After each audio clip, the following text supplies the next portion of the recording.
I'll never forget the day we were told my mom has Alzheimer's. My husband has had a series of strokes.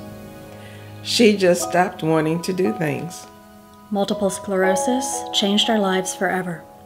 And one day we were doing fine, and the next day she started forgetting things. And now it's a lot more than that. Everything changed overnight.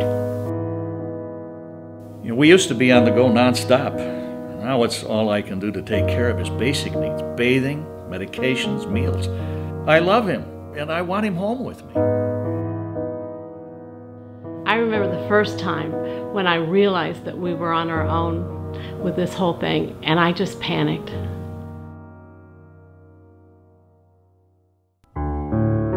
My name is Sandra K Lloyd. My mother is Bertha Hudson. She'll be 84 this December. The hardest thing that I think for my mom right now is she knows that her memory is failing her.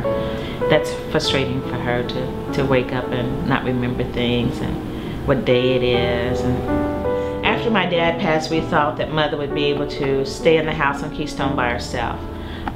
We'd go over there to visit her, and she would constantly talk about how she went for a walk, and living on Keystone is not a very safe area. So we thought, well, maybe we'd get someone to come inside and sit with her. We found out that she wasn't taking her medicines for her heart, blood pressure, and stuff like that. And so she became kind of sick. So I had my youngest daughter to periodically check in on my mom. She goes up to my mom's house and smells gas coming from the house. She hurries in and breaks down, gets into the door, finds mother slumped over on the couch, overtaken by the fumes of the gas. And from that point, my brother came here, and he liked Joyce House. He said, "Sandra, you got to come see this." And I said, okay. So we made an appointment, and just the feel that we got when we came here, it's like Joyce House has become an extended family for us. You have no idea what how much comfort that can give, that the way people abuse old people nowadays, and to know that I can bring my cherished person here, I'm sorry, to Joyce House, and know that she's taken care of and loved as I would love her.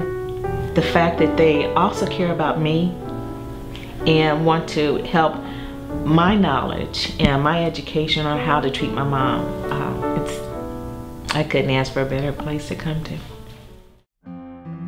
Meet Dan and Lydia, caregiver and Joyce House guest. He was general manager of a commercial laundry in Fort Wayne, Indiana, which served an area hospital where the couple met. They fell in love and eventually married. Both led active lives, traveling by motorcycle with their faithful dog, hanging with good friends, and looking forward to a long, prosperous, and happy life together. Then things began to change. It happened slowly at first, but Dan was having problems controlling his arms and legs. By chance, he happened on a television show discussing the symptoms of Parkinson's disease. Within 20 minutes, I knew that what was wrong with me. I laid there and bawled my eyes out. Inside, Dan still has the brain that is capable of doing all those things. And it's hard for him because there's a lot of days where it's like, I can do that, and he really wants to still be able to do those things, but the body just doesn't listen. It just doesn't react to his desires to want to still, do all the activities that he's done over the years and was capable of doing just 6-7 years ago. Joyce House means that when I go to work, I've got someplace safe that Dan can be. I know, based upon the conversations we have when I pick him up on a daily basis, that he's well cared for, that he's having a good day, he's having good interactions with people. He comes home with the smile that he's got on his face now. I can tell he's thinking of the story, and he's always got a story every day that is just tickles him, and he's got the giggle, and I love that. That's something that we were missing when he was at home by himself. He got tired of talking to the dogs at home by himself. Now he gets to talk to people instead.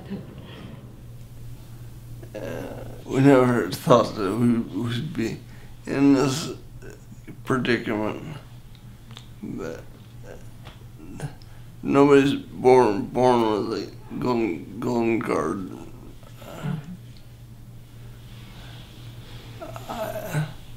I used to play softball 4 days a week. I used to bowl 4 nights a week during the winter. I used to be very active.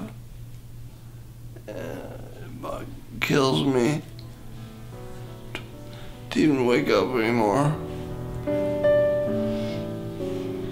We're thankful that we have some place that we can come to that's safe, and that Dan enjoys himself, and that we can have the highest quality life that is possible at this point in time. 10 years ago, we lived a happy-go-lucky life. We were out playing with the other kids our age, and that's not where we are now.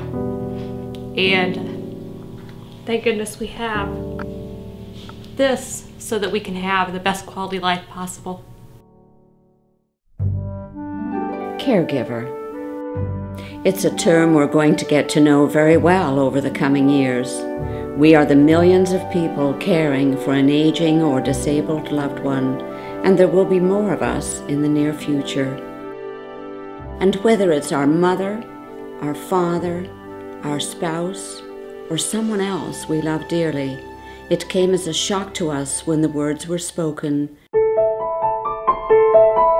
Your loved one is living with dementia, Alzheimer's, Pick's disease, Parkinson's, autism, MS, MR, stroke, cancer, CP, Downs, epilepsy, depression, encephalitis, seizures, arthritis, cardiovascular disease, vision loss, anxiety, osteoporosis, diabetes, TBI, ALS.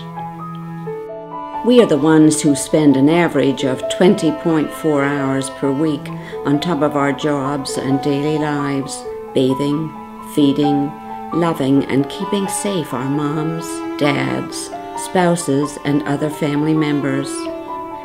We are the people who hold it together, because if we don't, we aren't sure what will happen to everyone else. We are the ones who know we are doing exactly what we should be doing, but who need financial, mental, and physical support so that we can continue to care for the people we love the most. It's not the easiest job in the world, but love is an amazing thing and helps us surpass so many obstacles. Alzheimer's is such a terrible disease, but my mom's life is about so much more than just a diagnosis. She has a history, an identity, likes and dislikes.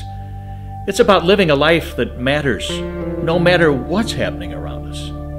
Well, when we got the diagnosis, we were so worried about what it meant for our relationship. It brings crisis and it brings tears, but it also put us in a place of cherishing every moment together. There were things we didn't know how we were going to handle. He didn't want me bathing him, and I didn't want to, but we didn't have a choice. I needed to know more about the disease. I was concerned about learning how to get her from one place to the other, about how to lift her out of the car or from a seat. I had no clue how to continue my life. How to keep my job. What it really meant to be a caregiver. How to keep him safe. How to value her. How to invite her into a community. And then we found Joyce House. Joyce House felt like a hug at a time I was afraid I was going to fall apart. Now he has a place to be safe. He has a community of his own and a reason to get out of bed and get dressed in the morning. He takes his medication, takes a bath, takes care of himself and the others around him. And then he comes home to me, a better me. I can work and laugh and love because of Joyce House. They help me learn what it means to be a caregiver. The challenges for sure, but together we can overcome those. The Joyce House has given us the freedom to live our lives.